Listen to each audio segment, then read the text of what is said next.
आप सबको जय मसीह की alpha omega JM Hindi YouTube channel में आपका स्वागत है।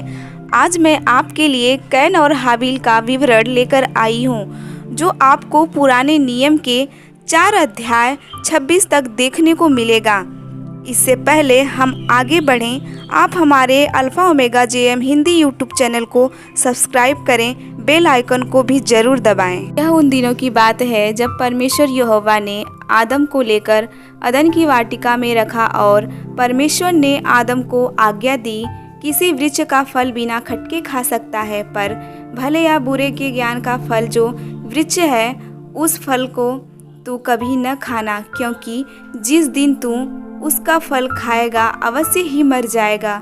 यहोवा ने जितने पशु बनाए थे उनमें से सर्पधूर्त था।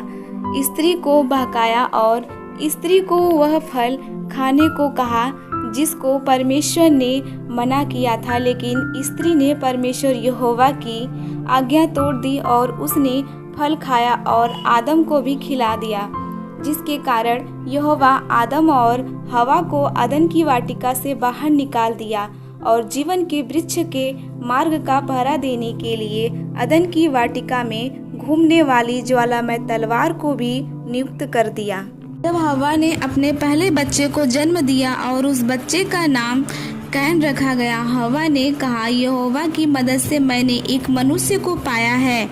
और इसके बाद हवा ने अपने दूसरे बच्चे को जन्म दिया और वह बच्चा कैन का भाई हाबिल था। हाबिल भेड़ बकरी चराने वाला गड़ेरिया बन गया। कैन भूमि पर खेती करने वाला किसान बन गया। फसल के समय कैन ने एक भेंट यहोवा के पास ले आया, जो फसल के अन्न कैन ने अपनी जमीन में उपजाया था। उसमें से वह थोड़ा सा अन्न लेकर आया, परंतु हाबिल अपने जानवरों के झुंड में से कुछ जानवर लाया और हाबिल ने अपनी सबसे अच्छी भेड़ों का जो सबसे अच्छा हिस्सा था वह यहोवा के पास लाया और यहोवा ने उसकी भेंट को स्वीकार किया। परंतु यहोवा ने कैन तथा उसके द्वारा लाई गई भेंट को स्वीकार नहीं किया, जिसके कारण कैन यहोवा से क्रोधित हो गया और वह बहुत व्याकुल तथा निराश हो गया। तब यहोवा ने कैन से पूछा, तुम क्रोधित क्यों हो? तुम्हारा चेहरा उतरा हुआ क्यों दिखाई पड़ता है?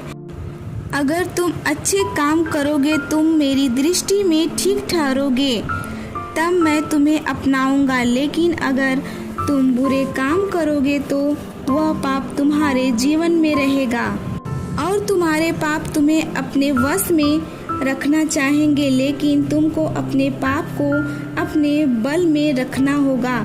हे मेरे प्रियो, हम यहाँ देखते हैं कि कैसे कैन ने अपने भाई हाबिल से कहा, आओ हम मैदान में चलें।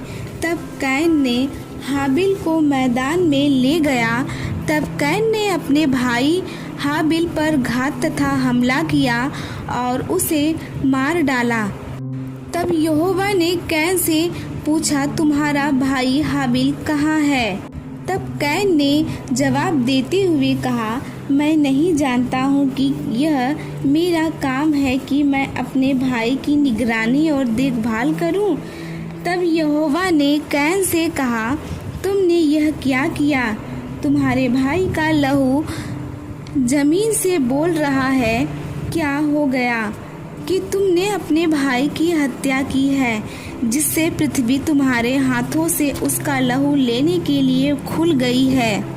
इसलिए मैं अब उस जमीन को बुरा करने वाली चीजों को पैदा करूंगा।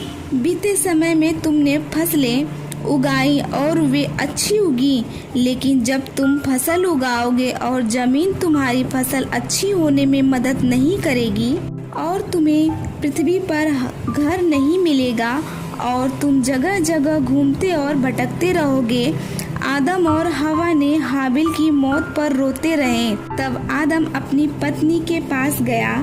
फिर उसने एक पुत्र को जन्म दिया और उसका नाम यह कहकर सेत रखा, परमेश्वर ने उसे मेरे लिए हाबिल के बदले, जिसको कैन ने घात किया, और हमारे लिए एक और वंश ठहरा दिया। और सेत का भी एक पुत्र था जिसका नाम एनोस था।